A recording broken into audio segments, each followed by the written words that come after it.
101 yaşlı qadın ana oldu. İtaliyada 101 yaşlı qadının ana olması ilə bağlı xəbər geniş müzakirələrə səbəb olub. Anatolia Vartadella adlı qadın sağlam oğlan uşağı dünyaya gətirib. Bildirilib ki, daha əvvəl ona yumurtalıq xərçəngi diaqnozu qoyulub və Türkiyədə həyata keçirilən mübahisəli yumurtalıq transplantasiyası əməliyyatından sonra hamilə qalıb. Bu cür müdaxilələrin Avropada qadağan olunmasına baxmayaraq əməliyyatın Türkiyədə aparıldığı qeyd edilib. Digər məlumatlara görə isə fotodakı uşaq qadının nəticəsidir. Bəs bu cür hallar tibbi baxımdan nə dərəcədə realdır? Mövzu ilə bağlı süni mayalanma üzrə mütəxəssis cərrah mama ginekoloq Ülviyə Mehdixanlı STV xəbərə danışıb. Yaş artdıqca xronik xəstəliklər artır, özəlliklə şəkər xəstəliyi, təzyiq xəstəliyi, ekstra xəstəliklər, ekstra genital xəstəliklər, bunların hamısı artır.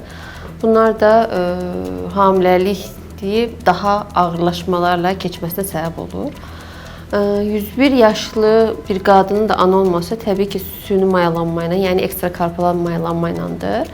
Burada xəstənin özünün yumurta hüceyrəsindən və ya kişinin sperm hüceyrəsindən söhbət gedə bilməz. Yəqin ki, burada donor embriodur. Hər bir qadının ana olmaq istəyi var, haqqıdır, düzdür, amma müəyyən yaş qrupu da var da. Mən 50 yaşının üzərinə ya da 55 deyim. Birazcık da qarşıyam. Çünki yaş faktoru var, əvvəlki kimi ölümlər daha gec deyil, daha tezləşib. Bu var. Bir də heç bir uşaq da atasız qalmaq istəməz erkən yaşda. O yüzden bunların da məncə bir kriteriyaları olmalıdır.